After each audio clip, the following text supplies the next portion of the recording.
మోహన్ రావు గారు చెప్పండి, ఈరోజు తమిళనాడులో పోలింగ్ చూస్తే, పశ్చిమ బెంగాల్లో పోలింగ్ చూస్తే అంటే రికార్డు స్థాయిలో నమోదైంది. తమిళనాడులో 82.24, బెంగాల్లో 90% పోలింగ్ నమోదైంది. ఈ పోలింగ్ సరళిని చూస్తే ఏం అర్థమవుతోంది మీకు? వైశాల్ గారు, మీకు అట్లాగే కృష్ణారెడ్డి గారికి, మిగతా నర్సయ్య గారి గారికి అందరికీ నమస్కారం. మెట్రో న్యూస్ ప్రేక్షకులకు పోలింగ్ శాతం ఎక్కువ నమోదు కావడానికి ప్రధానమైన కారణం అంటే 100 ఓట్లు ఉండి అందులో 30 ఓట్లు తప్పుడు ఓట్లు ఉంటే ఆ 30 ఓట్లు కలుపుకుంటే ఎట్లా కాకపోతే చచ్చిపోయిన వాళ్ళ ఓట్లు, లేకపోతే ఈ ఊళ్ళో లేని వాళ్ళ ఓట్లు, 3-4 చోట్ల ఉన్న వాళ్ళ ఓట్లు తీసేయడం వల్ల మాత్రమే ఇది సాధ్యమైంది. సరే, మంచిదా చెడ్డదా కూడా ఇవాళ 100 దాకా 100లో 30 తప్పుండే 70 100 చేసుకుంటే అప్పుడు ఏమవుతుందంటే ఆటోమేటిక్ గా పోలింగ్ శాతం తక్కువ కనపడింది. నగరాలు చాలా కనపడతాయి. రెండు ప్రధాన నగరాలు ఉన్నాయి మొత్తం భారతదేశంలో. 7 ప్రధాన నగరాలు అంటే ఈ 2 రాష్ట్రాల్లో మనకు చెన్నై ప్రధాన నగరం, మనకు తమిళనాడులో కలకత్తా ప్రధాన నగరం, అటు పక్కన మనకి పశ్చిమ బెంగాల్ ఉంది కదా. దీని వల్ల వచ్చిన మార్పు అంటున్నాడు, ఇది మంచి మార్పు అంటున్నాడు. అంత తప్పుడు ఓట్లు 30 ఓట్లు ఉండి చేసుకునే ఎన్నిక కంటే సర్వాల్లో మంచి ఫస్ట్ ఫలితం ఇది వచ్చింది. అంటే నిజమైన ఓటర్లు ఓటేశారు. అందులో 90% పోలింగ్ కావడానికి అక్కడ, ఇక్కడేమో సుమారు 80% దాటి ఇంకా 6 కాలేదు. ఇంకా ఇప్పుడే 6 అవుతుంది.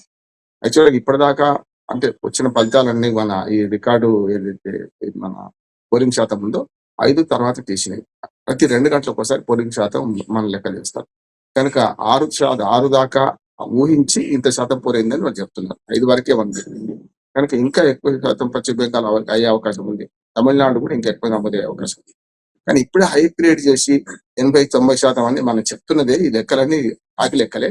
5 గంటల దాకా మన ఎలక్షన్ కమిషన్ పట్టించింది మాత్రమే కరెక్ట్ లెక్క.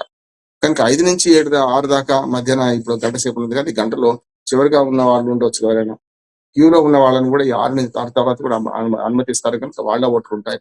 ఇవన్నీ కలిపితే ఇంకెక్కువ అవకాశం ఉంది. తక్కువైతే కాదు. ఇప్పుడు మీరు చెప్పిన 90% పశ్చిమ బెంగాల్లో, 80% తమిళనాడు, 80% దాటి తమిళనాడులో పోలింగ్ అయితే అంతకన్నా తక్కువ అయితే కాదు, ఎక్కువ అవుతాయి. రేపటి కల్లా ఈ రాత్రి అంతా రాష్ట్రంలో తమిళనాడు చాలా పెద్ద రాష్ట్రమే, అట్లాగే పశ్చిమ బెంగాల్ చాలా పెద్ద రాష్ట్రమే. పశ్చిమ బెంగాల్లో పూర్తి స్థాయి ఫలితాలు ఇంకా రావు. ఎందుకంటే యాక్చువల్ గా పోలింగ్ అయింది 157 సగం నియోజకవర్గాలు. అది కూడా ఉత్తర పశ్చిమ బెంగాల్ జరిగిన ఎన్నికలు. అందులో గతంలో చూసుకుంటే 60% మన మమతా బెనర్జీ గెలుచుకుంటే 40% కాంగ్రెస్ మన బీజేపీ పార్టీ గెలుచుకుంది. కాంగ్రెస్ కమ్యూనిస్టులు అక్కడ ఒక సీటు కూడా గెలుచుకోలేదు. ఈసారి కూడా అదే పరిస్థితి. కనుక 60-40%లో ఇప్పుడు నేను చెప్పిన ఉత్తర పశ్చిమ బెంగాల్లో ఉన్న ఫలితాలు గతంలో 2021 ఎన్నికల్లో ఎట్లా జరిగింది చెప్తున్నాను. ఇక్కడికి వస్తే తమిళనాడు నుంచి మొదలు పెడితే ఈ పోలింగ్ శాతం పెరగడానికి ప్రధానమైన కారణం 3 పార్టీలు ఉండడం, ఓటర్లను సెన్సిటైజ్ చేయడం, ఓటర్లను ఎక్కువైతే ప్రచారం చేయడం. 3 పార్టీలు ఉన్నాయి కదా ఇక్కడ తమిళనాడులో. ముక్కోడు పోనీ అన్ని పేరు కన్నా ఉన్నా కూడా విజయ్కి వచ్చే ఓట్లన్నీ కూడా ఒక రకంగా పనికిరాని ఓట్ల కిందనే మాట్లాడారు. ఎందుకు పనికిరాని ఓట్లు అంటే గతంలో పవన్ కళ్యాణ్ 2019లో ఆంధ్రప్రదేశ్ లో ఏ పాత్ర పోషించారు, విజయ్ గారు కూడా అదే పాత్ర ఇవాళ పోషిస్తున్నారు. అంటే సారూప్యం కూడా ఇద్దరు మధ్య. ఆయన చరిస్మా గారి నాయకుడు, మన సినిమా హీరో. ఈయన అట్లాగే 2014 పవన్ కళ్యాణ్ పోటీ చేయలే, కానీ 2019కి వచ్చేకల్లా పోటీ చేసినప్పుడు 2 చోట్ల ఓడిపోయాడు ఆయన. అట్లానే మొత్తం మీద ఒక్క సీటు గెలిచింది. ఆ సీట్ గెలిచిన సీట్ ఆయన కూడా ఏమన్నాడు, నా పలుకుబడితో గెలిచిన పవన్ కళ్యాణ్ గొప్ప ఏం తెలుసుకోమని వైసీపీకి మద్దతు చేసింది ఆయన. అట్లా మిగతా అన్ని సీట్లలో ఓడిపోయాయి. రిపాయిట్ కూడా దక్కలే. అంటే ఎక్కడైతే కాపులు ఎక్కువ ఉన్న చోట పోటీ చేసిన పవన్ కళ్యాణ్ గారు 2 చోట్ల ఓడిపోతే, ఇక్కడ కూడా తన కులము, తన ప్రాంతము, అట్లాగే తన చరిస్మా ఇవన్నీ పడంగా పెట్టి విజయ్ వాళ్ళ ఆటలో అరటి పండులాగా మారిపోతాడా అనే టైం కూడా నాకున్నది. అంటే నిజం కూడా. ఎందుకంటే 3 పార్టీల మధ్యన పోటీ ఉన్నప్పుడు 3వ పార్టీకి ఏదో ఎంటర్ అవుతుందో ఆ గెలుపోవటప్పుడు ఇద్దరి మధ్యనే ఉన్నాయని చూసినప్పుడు అన్నా డిఎంకే కూటమి, ఇటు పక్క డిఎంకే కూటమి, ఈ రెండింటి మధ్యనే చూస్తారు ప్రజలు. కానీ విజయ్ గెలుస్తాడు, లేకపోతే విజయ్ ఎక్కువ మంది గెలిపిస్తామనే భావన అయితే ఉందని నేను అనుకుంటున్నాను. రెండు పోటీదారులు బ్రహ్మాండంగా కొట్లాడుకుంటుంటే మధ్యంగా పోయిన వాడు నలిగిపోతాడు తప్ప, శాండ్విచ్ అయిపోతాడు తప్ప పెద్ద ఫలితాలు ఉండవు. సరే, ఏదైనా అద్భుతం జరిగితే 5-10 సీట్లు వస్తాయా రావా అనేది నాకు అనుమానే. రెండోది ఏంటంటే ఇప్పుడు ఇద్దరి మధ్యన పోటీలో కీలక పాత్ర మాత్రం వహించే అవకాశం అయితే విజయ్ ఓటర్లకు ఉంటుంది. ఎందుకంటే ఎంత శాతం విజయ్ ఓట్లు చీలుస్తారో అది ప్రభుత్వ వ్యతిరేక ఓట్లు అనే భావన. ప్రభుత్వం వ్యతిరేకంగా డిఎంకి వ్యతిరేకంగా మాట్లాడుతున్నాడు, అన్నా డిఎంకి బీజేపీ కూటమి కూడా వ్యతిరేకంగా మాట్లాడుతున్నాడు. స్టాలిన్ అంకురానికి చెప్పి అటుపక్క స్టాలిన్ వ్యతిరేకంగా చాలా పెద్ద సెటిల్ చేశారు. ఇటు పక్కన బీజేపీ దృష్టిలో పెట్టుకొని మనం ఏమంటారు దాన్ని సెక్యులర్ అనే భావంతో ఉన్నాడు కనుక బీజేపీ నాన్ సెక్యులర్ అని చెప్పి బీజేపీ మీద కూడా పెద్ద ఎత్తున ఆరోపణలు చేసిన సందర్భం ఉంది. అది కరెక్టా కాదని నేను చెప్తాను. అంటే దేని వల్ల ఏం జరుగుతుందో చెప్తాను. ఇక్కడ జరుగుతుంది ఏంటంటే ఈ రెండు పార్టీలలో వ్యతిరేకిస్తూ చేసిన వాళ్ళలో ఎక్కువ అధికార పక్షానికి వ్యతిరేకంగా ఓట్లు ఏమవుతాయి? అన్నాడీఎంకే ఈ బీజేపీ కూటమి వైపు ఉన్న ఎన్డీఏ కూటమి వైపు మళ్ళీ ఓట్లలో చీలిక తెచ్చే అవకాశం ఉంది కదా. విజయ్ 10 ఓట్లు తీసుకున్న 10 ఓట్లు ఎవరి మైనస్ అయ్యేది? అన్నాడీఎంకే పార్టీ ఎన్డీఏ కూటమే కదా.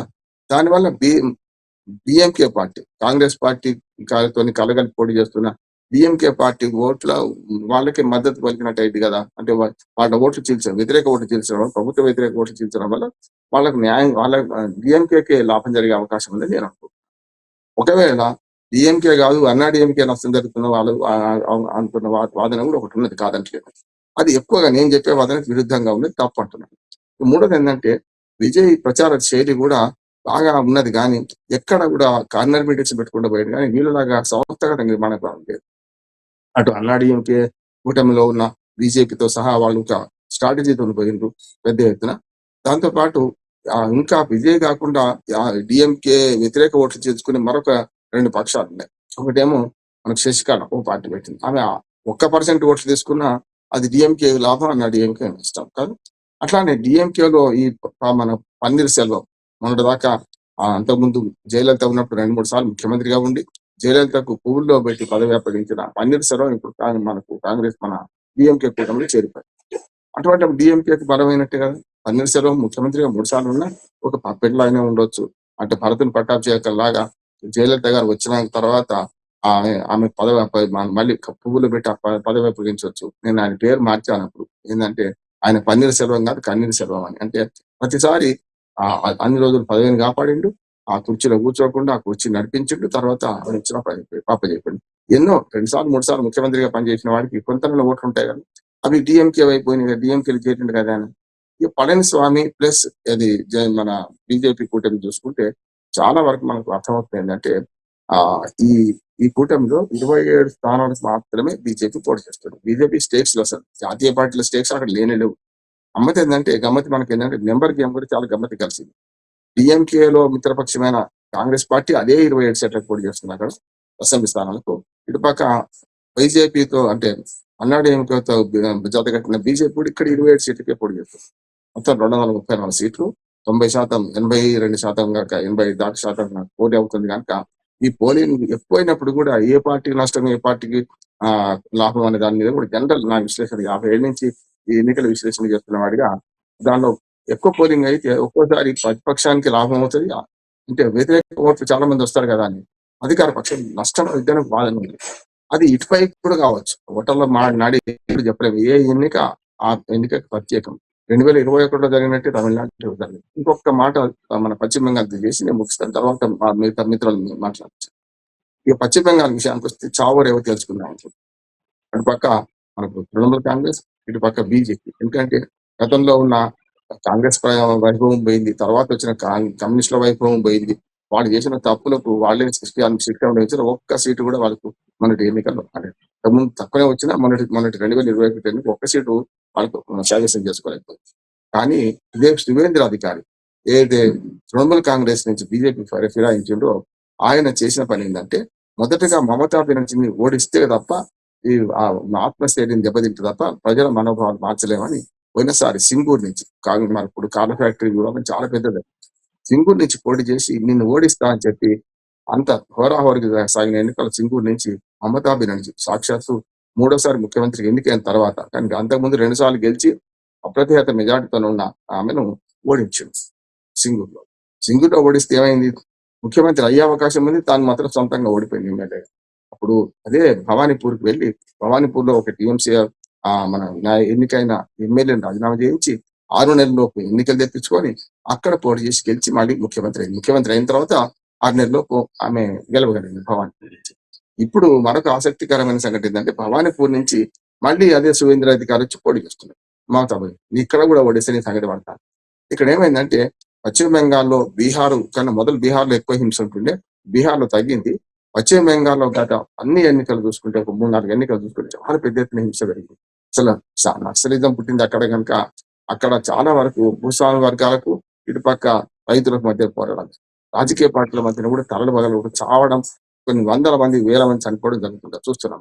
అంతకుముందు కాంగ్రెస్ వర్సెస్ కమ్యూనిస్ట్ ఉన్నప్పుడు కమ్యూనిస్టులు పెద్ద ఎత్తున ఈ ప్రతిపక్షంగా ఉండి దాడులు చేసేవారు. తర్వాత కమ్యూనిస్ట్ పార్టీ అధికారంలోకి వచ్చినాక కాంగ్రెస్ వాళ్ళ తలలో వచ్చింది. ఆ తర్వాత మెల్లమెల్లగా ఆ రెండు పార్టీలు కాదని కాంగ్రెస్ వర్సెస్ మన తృణమూల కాంగ్రెస్, మన కమ్యూనిస్టులు వర్సెస్ తృణమూల కాంగ్రెస్ ముందుకు వచ్చాయి. కాంగ్రెస్ ఒక రకంగా చెప్పాలంటే పిల్ల కాంగ్రెస్ అన్నట్టు. కాంగ్రెస్ ను నుంచి విడిపోయిన మమతా బెనర్జీ మెల్లమెల్లగా కాంగ్రెస్ పార్టీని వెనక్కి నెట్టి తాము ముందుకు వచ్చింది. అందులో చూసుకుంటే చాలా వరకు 3 సార్లు ఎన్నికల్లో గెలిచింది. హైటెక్ సాధించింది. ఈ 3 సార్లు ఎన్నికల్లో మెల్లమెల్లగా కమ్యూనిస్టులు కనుమరుగైపోయారు. 2014లో 3 సీట్లు, 2011లో 3 సీట్లు ఉన్న బీజేపీ మెల్లమెల్లగా పుంజుకొని మొన్నటి ఎన్నికల్లో 77 సీట్లకు ఎదిగింది. అంటే ఇవాళ కమ్యూనిస్టులు కాంగ్రెస్ వాళ్ళు పునారిల్లిపోయిన అక్కడ ఎవరు లేరు. ఇప్పుడు మమతా బెనర్జీ తృణమూల్ కాంగ్రెస్ వర్సెస్ మనకు ఇటు పక్కన బీజేపీ కనపడుతుంది. ఈసారి బీజేపీ సువేంద్ర అధికారి కాదు, ఇంకొక ఆయన ఫైర్ బ్యాండ్ ఉన్నది మన దగ్గర రేణుకా చౌదరి ఉన్నట్టు.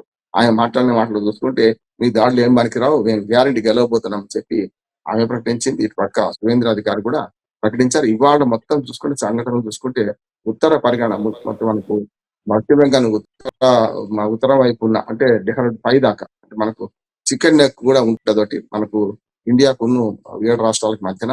అక్కడి నుంచి ఉత్తర రాష్ట్రాల్లో సగం అంతా పైన జరుగుతుంది. కలకత్తా దక్షిణ భాగం అంతా రేపు 29 ఏప్రిల్ జరగబోతుంది కనుక ఈ మిగతా సగం ఎన్నికల్లో 60-40 ఉన్న ఇది 50-50కి చేరుకుంటుందని ఒక అంచనా నాకైతున్నది. అంటే మొన్నటిదాకా 69 సీట్లు మనకు బీజేపీ గెలుచుకుంటే దాదాపుగా 93 సీట్ల దాకా పోయిన ఎన్నికల్లో బీజేపీ కాంగ్రెస్ మన తృణమూల్ కాంగ్రెస్ గెలుచుకుంది. ఈ ఓకే స్థితిలో రామోజీరావు అక్కడ గారు. కీలకంగా బీజేపీ అధికారంలోకి వచ్చే అవకాశం ఉంది అనే మాట వస్తున్నది. కానీ 100 సీట్లు అయితే బీజేపీకి దాటుతాయి. చూద్దాం ఏం జరుగుతుంది.